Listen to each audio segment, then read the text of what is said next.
My name's Elizabeth. I teach science at a private school, and thanks to my folks having a bit of money, I've had a cushy life so far. But let's not get into that, it's not like I flaunt it. Every morning, before the sun gets too bold, I lace up my sneakers and hit the park trails for a run. There's this elderly lady, Mrs. Ramsey, who parks herself on the same bench every morning. She just sits there watching the lot of us run laps, like we're on some reality show. One crisp morning, as I slowed down for a breather near her usual spot, she called out to me. "Good morning. You're quite the regular, aren't you?" she said, her voice surprisingly strong for someone her age. "Yeah, I try to be," I replied, wiping the sweat off my brow. "Helps me keep sane." She chuckled. "I bet it does. I'm Marjorie, by the way. Marjorie Ramsey." "Elizabeth," I said, stretching my legs a bit. "Nice to meet you, Marjorie." Marjorie patted the spot next to her. "Mind if I give you some company while you catch your breath?" I sat down, figuring a little chat wouldn't hurt. "Not at all. Do you come here just to watch us run?" "Partly," she admitted with a mischievous grin. "But I also like the fresh air, and I've been looking for someone." "Looking for someone? In the park?" I frowned, a bit puzzled. "Not like that, dear," she laughed. "I've been on the lookout for a suitable young woman." I raised an eyebrow. "Suitable for what exactly?" "For my son," she said bluntly. "He needs a good wife." I almost choked on my water. "Come again?" "You heard me," Marjorie said, her eyes scanning my face. "My son, he's a good man. Successful, kind, but terribly shy. I figured it's time he settled down." "And you're scouting in the park?" I couldn't help but laugh. It was bizarre, really. "If you see what I see, dear, you'd understand.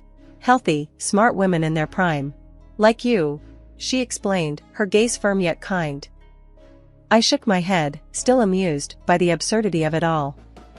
"So, what does this son of yours even think about his mom picking out girls for him?" Marjorie shrugged. "Michael trusts my judgment. He knows I just want him to be happy." I stood up, ready to continue my run. "Well, good luck with that, Marjorie. It was nice meeting you." As I jogged away, her words lingered in my mind. It was definitely one of the weirder conversations I'd had. Little did I know, that wouldn't be the last I'd hear from Marjorie Ramsey or her mysterious son. Curiosity got the best of me. After that strange chat with Marjorie about her son needing a wife, I couldn't shake off the peculiarity of it all. A month passed since our park bench recruitment session, and I received a casual invitation for dinner at her place. "Just a friendly dinner, with a bit of family," her message said. Why I agreed, I'll never know. Maybe I was just looking for a story to laugh about later with my friends.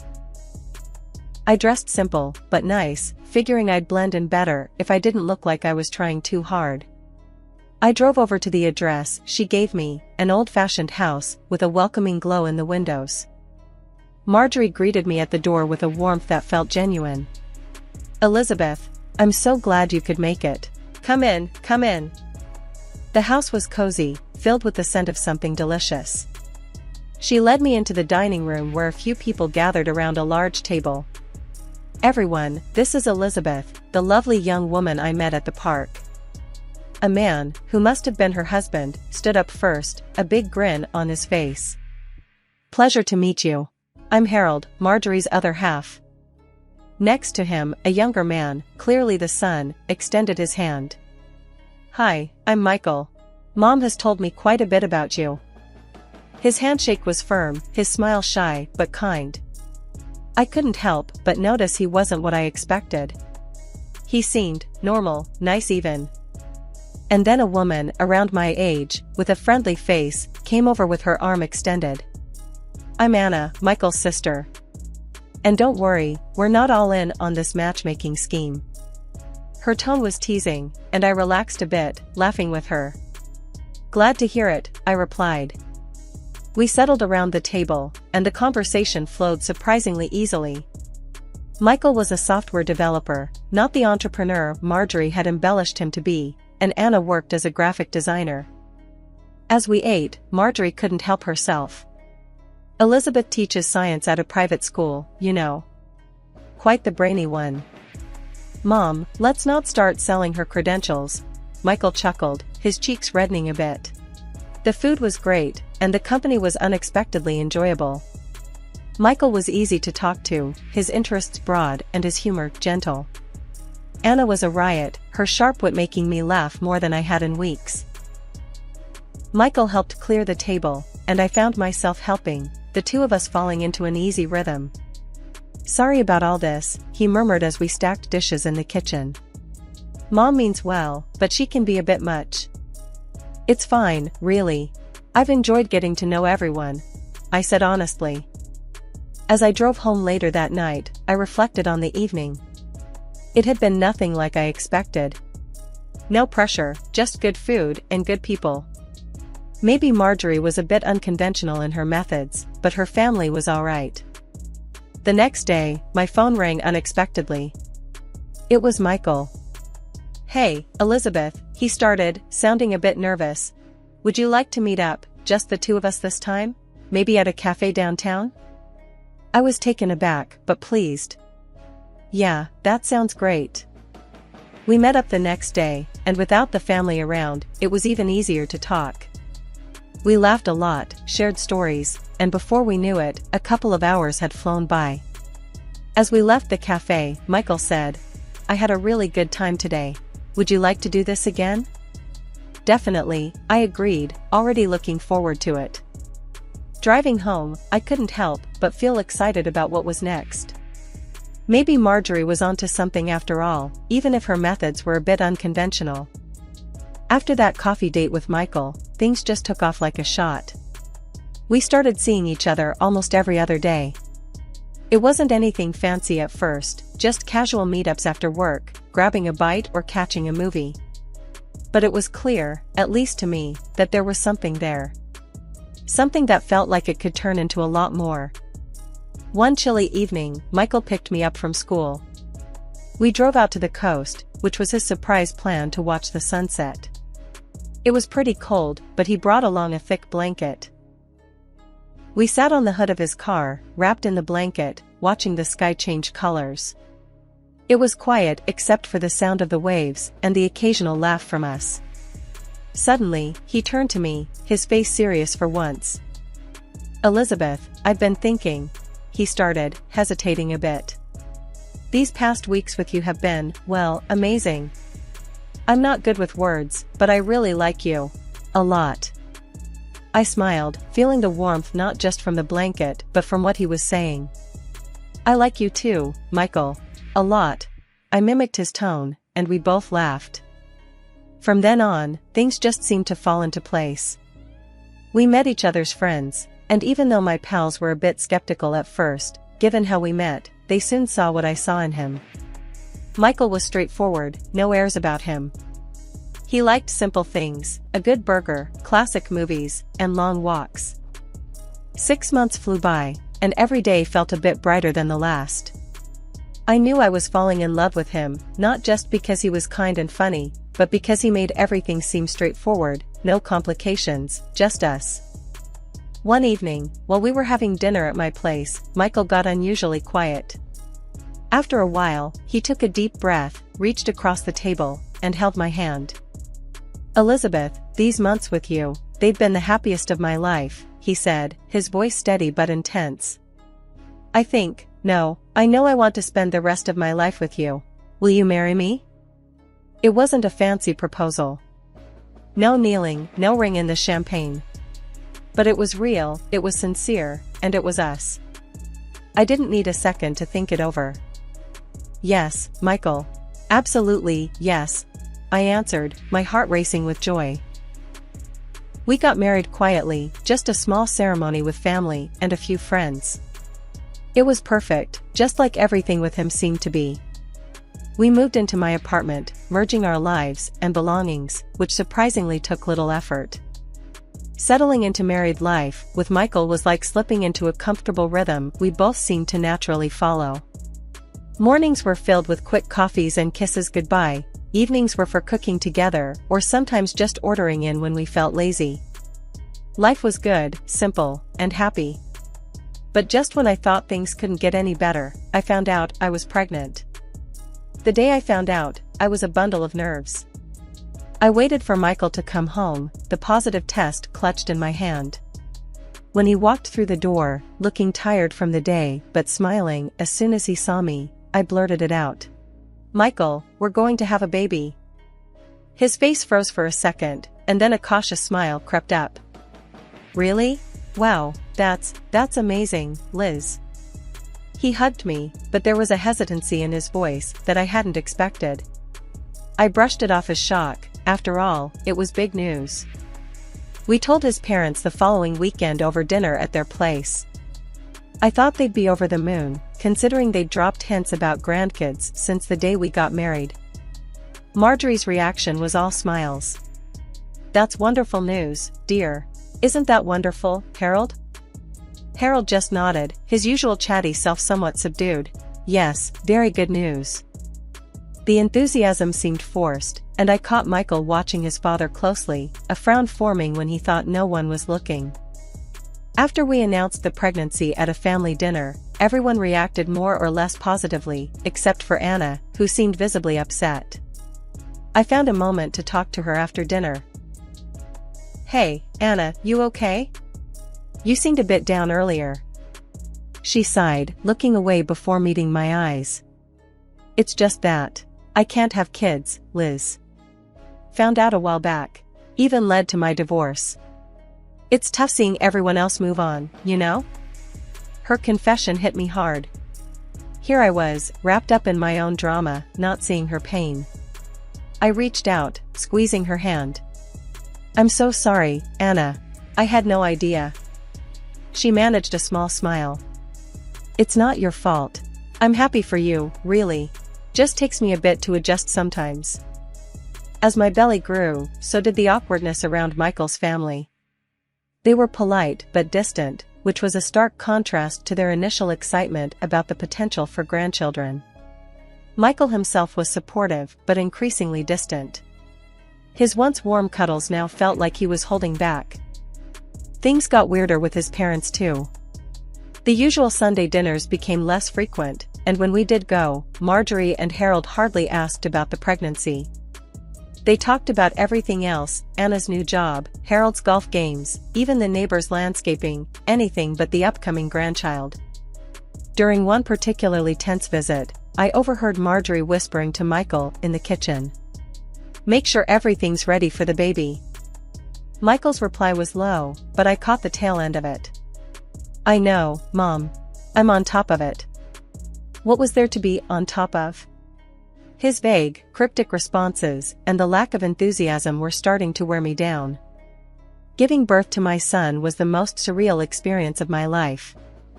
There he was, this perfect little human that Michael and I created, and he was all ours. But the bliss of becoming a mother got a rude awakening the very next day.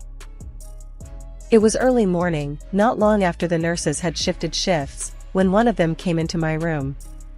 She looked around quickly, a bit too nervously for a regular checkup. "I need to take him for some special procedures," she muttered, reaching for my son's crib. "Special procedures?" I echoed, my voice hoarse from exhaustion. "What kind of procedures?" No one mentioned anything about taking him away. She paused, her hands hovering over my baby. "It's just routine, ma'am. We need to run a few tests." I reached out, my instinct screaming at me to keep my baby close. "I'd like to see some kind of order for that." "Can you bring me the paperwork?" I asked, trying to keep my tone steady. The nurse blinked, taken aback. I'll be right back," she stammered, and hurried out, without my son. Something about that interaction didn't sit right with me. I pressed the call button for another nurse, wanting more answers, but before anyone came, the shift changed, and the atmosphere seemed to calm down. That night, however, the same nurse returned. It was late, the dim lights in my hospital room casting long shadows. She didn't see that I was still awake, my eyes barely closed. In her arms was another baby, not mine, and she was tiptoeing towards my son's crib. Adrenaline shot through me. Ignoring the pain in my body, I got up and confronted her. "What are you doing? Who's that child?" The nurse jumped, nearly dropping the infant she held. I got the rooms mixed up," she stammered, her face pale. "Rooms mixed up? Really? Twice in one day with the same baby?" I snapped, my heart racing. The baby in her arms began to cry, and the nurse quickly turned and left, almost running from my room. I was left shaking, clutching my son to my chest, too scared to let him go even for a second. Come morning, the whole incident felt like a nightmare. I called my mom, recounting the events, my voice trembling. "Sweetheart, it's probably just your hormones going wild. You just had a baby, it's normal to feel overprotective," she soothed. Was I being paranoid?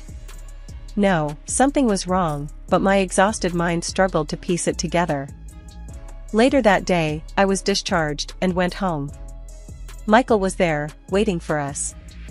His reaction, however, was not what I expected.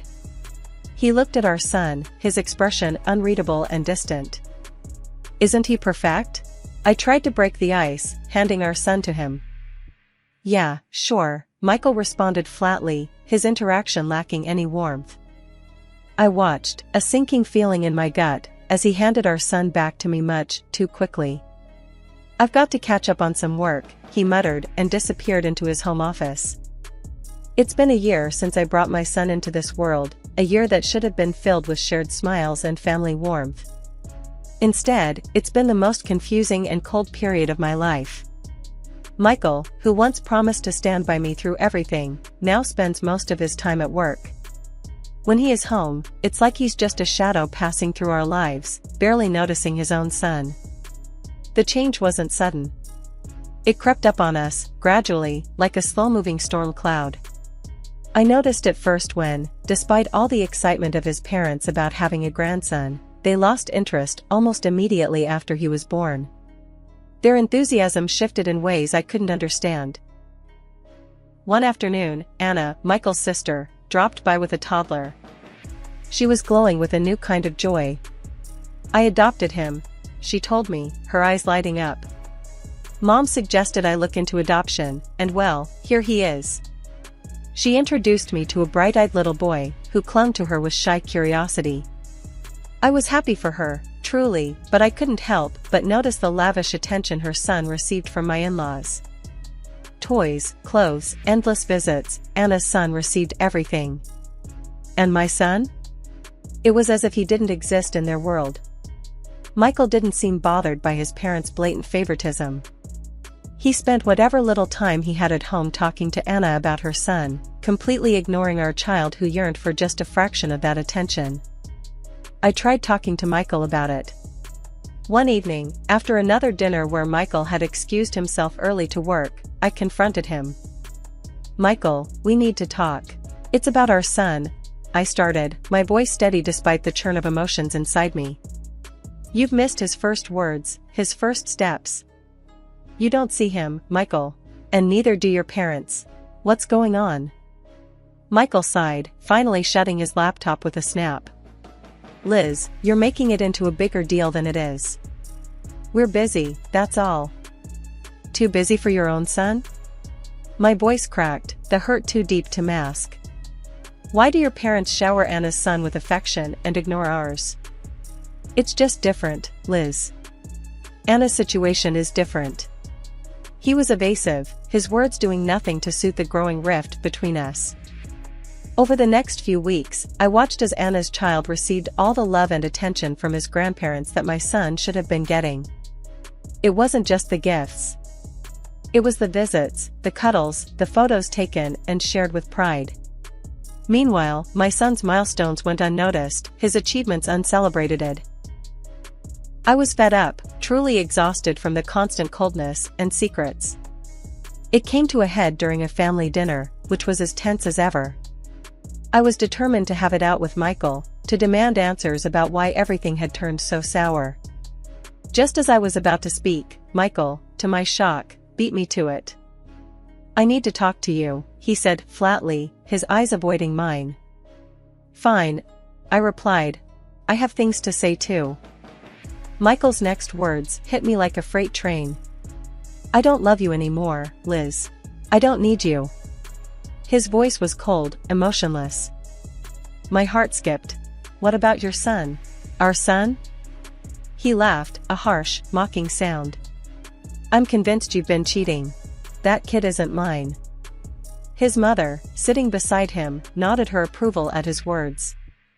It was like a coordinated strike. Michael slid an envelope across the table.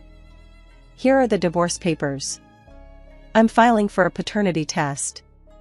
When it shows that kid isn't mine, I'll be asking for compensation for your betrayal. I was speechless, my mind racing. Accusations of infidelity? Demands for compensation? This wasn't just cold, it was brutal. I stood up, my chair scraping loudly against the floor. I've never been unfaithful, and I'll take your test. You'll see you're wrong. My voice was shaking, but I was furious. As I left, his mother hurled insults at me, words so vile they made me tremble with anger. I left their house, the echo of her slurs following me out the door. Back at my place, I called my mom, who was livid when she heard what happened. Remember that nurse incident at the hospital? Maybe it's time to dig deeper, she suggested. Taking her advice, I hired a private investigator and ordered a comprehensive DNA test, not just for Michael, but for his parents too. I needed to uncover everything, whatever the cost. A month later, armed with the results, I returned to face them. Michael, his sister, and her adopted son were all there, playing on the floor as if this was just another family gathering. His parents lounged on the couch, an air of smug satisfaction about them. Michael looked up with a sneer. Well, what did the test show? I opened the envelope, my hand steady, despite the pounding in my chest. The test shows a 99% probability of paternity. Michael, you are the father of our son. I let the words hang in the air, watching his face fall. And there's more, I continued, turning to his parents. Michael's mother is biologically related to our son. But Michael's father is not his biological grandfather. The room went silent. The color drained from his mother's face, she looked from me to her husband, who was now standing, his expression one of betrayal and fury. You, he shouted at her. I knew it. You've been lying for years. She started crying, her hands covering her face as she confessed to years of deceit. This is just the surface of it, I announced, my voice ringing clear and loud. There's an entire scheme orchestrated by none other than my mother-in-law, with the knowing participation of Michael. Marjorie devised a plan to avoid the expenses of surrogacy by ensuring her son married a suitable candidate, me. A wealthy, healthy woman, selected specifically to bear a child for the purpose of inheriting the family's fortune. I continued, the words tasting bitter. After my son was born, the next phase of their plan was to replace him with another child, a baby switched by a bribed nurse whom a private detective has since convinced to testify against you. Anna's eyes widened, her gaze flickering between her brother and her mother, betrayal written all over her face. And the cruelty didn't end there. This woman, I pointed directly at my mother-in-law, persuaded Anna to adopt a child she believed was mine, thinking she was raising her biological grandson. Anna's face crumpled, tears streaming down as she clutched the little boy closer to her chest. Her mother, my mother-in-law, had been sobbing moments before, her secrets exposed, her marriage crumbling. But at my accusation, she hardened, her tears drying as she turned to Anna. He's not ours, Anna. It's best if he goes back. But Anna shook her head, her voice breaking, but resolute. No, mother. He's my son. I love him, and I won't let him go, because of your mistakes. Because of your actions, Michael, and you will face the consequences, I declared, my resolve as firm as the gavel I imagined in my hand. I am suing for full custody of my son and for damages for the fraud attempted. You tried to steal my son and accuse me of infidelity, to strip me of everything. The court proceedings that followed were grueling but straightforward. Armed with irrefutable evidence and the testimony of the nurse, the judgment was swift. My mother-in-law received a sentence of 2 years for her role in the deception. Michael agreed to a settlement that included substantial financial support and alimony. As the judge pronounced the sentence, my soon-to-be ex-father-in-law, a man betrayed and broken, filed for divorce, severing the last ties that bound him to the woman he had once loved. Now, I focus on raising him in a world filled with love and devoid of deceit. Anna and her son are frequent visitors to our home, the children playing together as we support each other in our new lives.